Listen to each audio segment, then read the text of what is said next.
Begins right now. NASA leader Raila Odinga says the deportation of Miguna Miguna and the trial of Ruaraka MP TJ Kajwang is pure blackmail by the Jubilee regime. Speaking exclusively to KTN News and the Standard newspaper today, Raila said NASA has done nothing wrong by swearing him in as what NASA calls the people's president.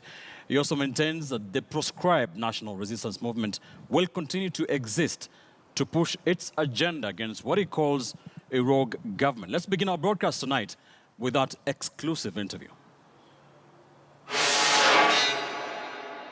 And as far as I'm concerned, I have committed no crime. That's the reason why I'm so surprised about the so-called crackdown. I think that this government is living in a denial. They need to wake up and accept the reality that exists in this country and agree that there's need to have a constructive way of resolving it. Looking at the charges that TJ Kajwang and Miguna Miguna have faced, perhaps the government has a window for treason charges. You have been in detention before. Do you fear that they could come for you over treason? I've stated several times that we don't want to be blackmailed with charges of treason and so on. I've stated that what we are facing here is much more serious because it is a question of us moving together forward as a country.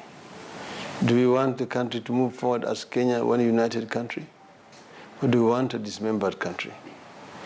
Unless they accept that we are in a crisis situation and that requires dialogue to resolve it, this kind of situation has got the potentials of very, very serious ramifications. The arrest of Kajwang and Miguna Miguna, the court issued 5 orders. All of them, the police, the IG, the Director of Criminal Investigations have defied those orders. What do you make of it?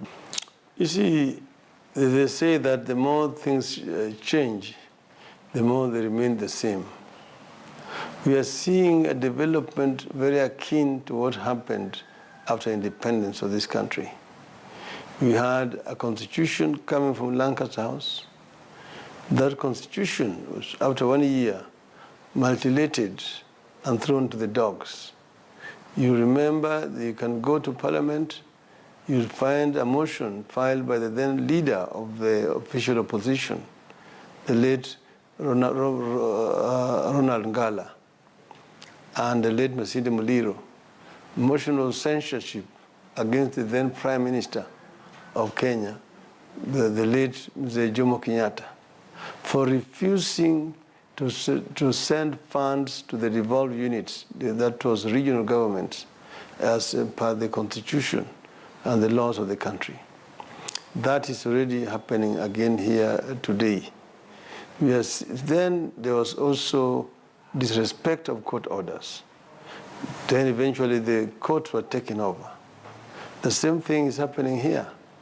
And I'm happy that the Chief Justice has finally spoken about disobedience of court orders. You see, it is not just with respect to Miguna and Kajwang and so on, even with regard to the passports and security. It is also with regard to the media houses. To me, that was the worst part initially.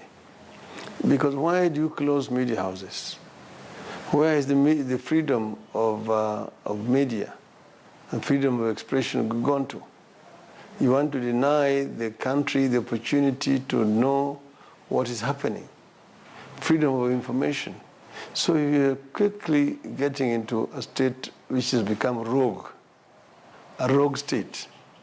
That actually invites lawlessness. Because if the government does not act lawfully, the government disrespects the law, the citizens are under no obligation to respect the law. And that itself is a route to anarchy in our country. The NRM has been declared a proscribed group. What will happen now? NRM cannot be, because it was never registered. It is an idea. So Mr. Matiang'i is chasing a mirage. He really needs to think twice. MRM is an idea to bring about change in this country. And the people have come together. It is not like a registered organization. So you cannot proscribe what you have not registered. Because you asked Mr. Matiang'i, what is the registration number of NRM? He doesn't have it. So NRM will continue to exist. NRM is called for mass action measures which are allowed by the Constitution. So NRM's activities are not going to be subversive. These activities are going to be above the board. They are going to use constitutional means to achieve the objectives of the movement. Moving forward, you have been sworn in as the people's president. What next? Well, as you know that my team has already come out with a roadmap to our destination. And we have said very clearly that we are going to invoke the Article 1 of our Constitution, the people, to achieve what we want to achieve. Because Article 1 was not put there by mistake. It was put there to deal with the situations such as we are having today. That is that when the state has become rogue and has emasculated all the institutions of governance, they have taken hostage Parliament, they've taken hostage the judiciary, they've taken hostage the institutions of election, and also using the state power, that is the police, against the people. And the people have a recourse to Article 1 to take the sovereignty in their hands and determine how things will move forward. This is what we are doing. You have spoken about change, and in an interview with the BBC, you were quoted as saying that the country needs a fresh election. Will NASA push for that, and if so, in what manner? Well, we have talked about electoral justice, okay? Electoral justice, because we do believe that what happened in August 8th was basically violated by the Electoral Commission. And what happened in October 26th cannot be, by any stretch of imagination, considered to have been an election. Because as you know, over 80% of registered voters did not turn up on that day to vote.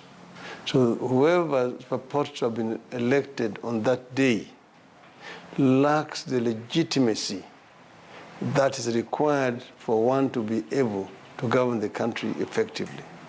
So there is lack of legitimacy, which this presidency has. And in a many parts of this country, they will not go and they will not be recognized as the president of the people.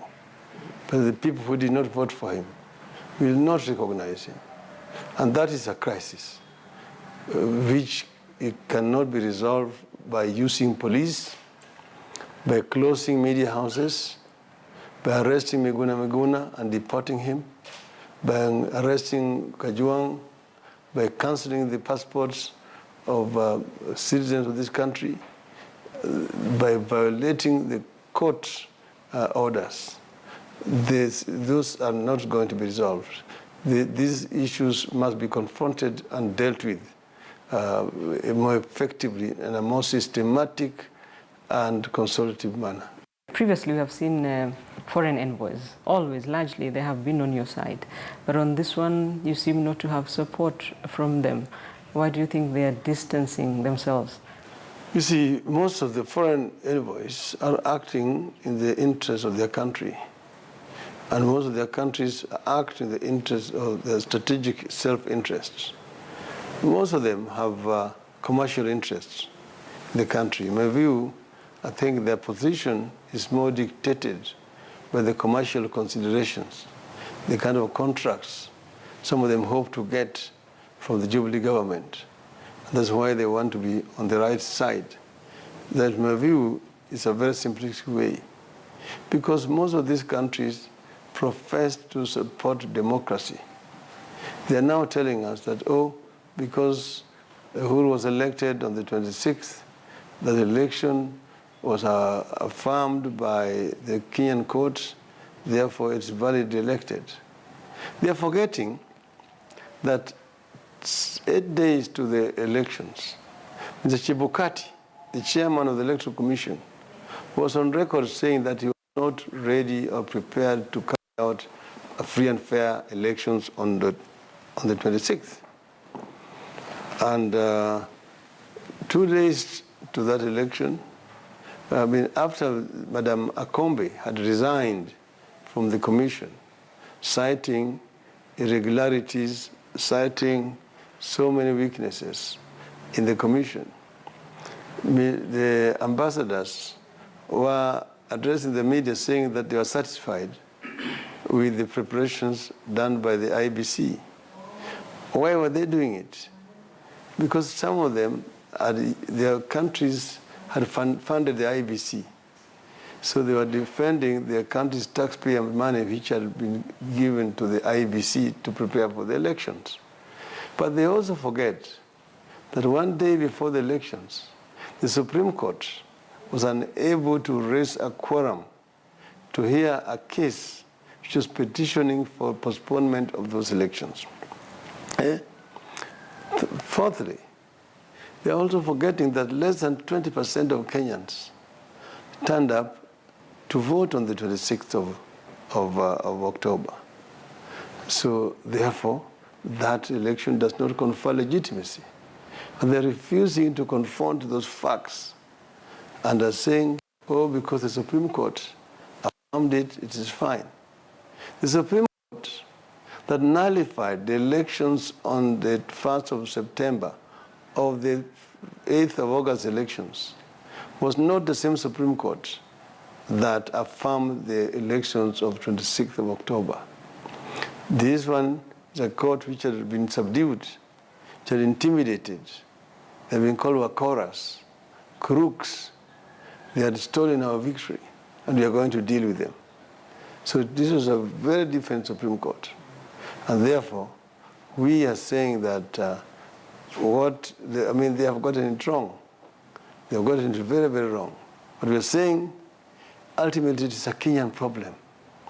It will be solved by the people of Kenya. We invite our friends to help us, but please let them not interfere with what is purely a Kenyan process.